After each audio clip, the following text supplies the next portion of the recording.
Hi, my name is Ashley Scher. I'm the founder and CEO of ShareLove.Fund, and we are going to talk about the niyamas, and specifically we will talk about the third one, which is self-discipline.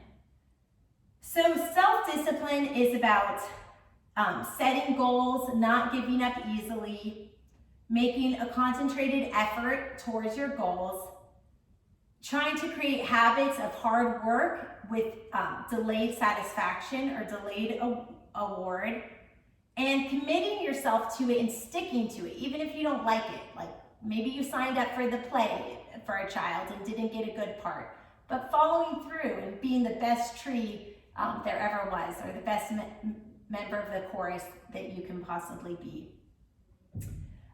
It's about making the most of yourself.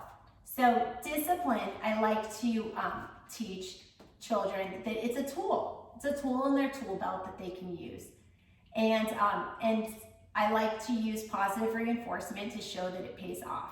So let's break this down in terms of preschool, elementary school, and middle school and see how it applies. In preschool, we can teach discipline by having children wait their turn. Maybe a child is screaming and crying and wants something immediately, but if there's an order to things and everybody else is waiting a turn, even though it might be unpleasant to listen to that child cry, by having the child wait their turn, it sets the framework in their mind, oh, things actually did work out. Like my turn actually came around. Sometimes when a child in preschool is crying, we immediately, it's uncomfortable. It's uncomfortable to hear the crying and we want to make it stop. But sometimes stopping that crying, sometimes coming to the rescue immediately is not always what is going to have that child feel the most confidence in the end.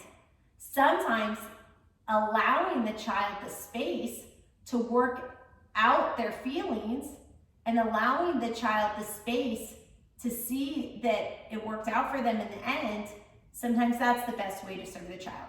Again, in all of these situations, safety is key, and I'm not in the particular classroom seeing the particular situation, and please, everybody needs to use their own judgment.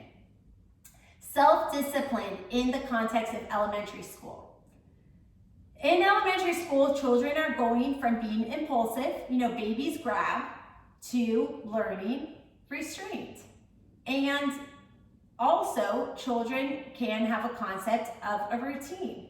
So for children in elementary school, there can be a homework project, let's say. If you want to take the sun salutation challenge, try to do a sun salutation every day for 5 days in a row. And that's something that the children can engage in, and maybe they have to wake up 5 minutes early for school in the morning to do it, and that's a sacrifice, but through sacrifice and dedication in pursuance of a set goal, that builds that, when that goal is accomplished, that builds self-confidence, that fosters a feeling of autonomy. And in elementary school, little homework assignments like this can be a great way to teach discipline and build self-esteem. In middle school, children who have not learned self-discipline in preschool and elementary school have a very tough time in middle school, and the stakes are higher. But as educators and parents, we have to address it in middle school because it's going to be a lot worse if it's not addressed in high school. So the best thing we can do for children is help pave the way to illustrate that the delayed gratification is worth it to be disciplined in middle school. So one of the ways to teach this in middle school is by positive reinforcement. And another common thing in middle school, a lot of schools do, is they have a police officer speak to the students at the school and share some stories about how discipline wasn't exercised and how things went wrong. At the end of the day, every human has some element of self-preservation. a desire to preserve themselves. So if middle schoolers are truly educated about the consequences, they might be less likely to engage in them, but then they also, particularly for impulsive middle schoolers or ADHD, they may really just need a few tools or a few suggested avenues for how to stay on track. So one thing is having a routine. This can really, really help, especially impulsive children. If they have a routine, then after a month of practicing the routine, their impulse will be to follow their routine. And so one way to manage behavior and to exercise self-discipline is to have a routine. And as a parent or caregiver or educator, you have the opportunity to influence middle schoolers and to suggest a routine. Now, maybe the routine is about homework. You know, when you get home, you have a snack and start your homework. Maybe the routine is a yoga routine. Maybe the routine is a routine when they feel like they're about to tell a lie. When they feel like they're about to tell a lie, they have a script, which is their routine.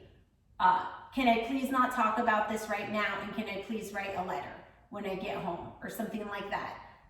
You know, maybe if it's a letter when they get home, they might forget. So maybe the routine should be set up for success for them. Like, can I please run a lap on the field and then write a letter or something like this.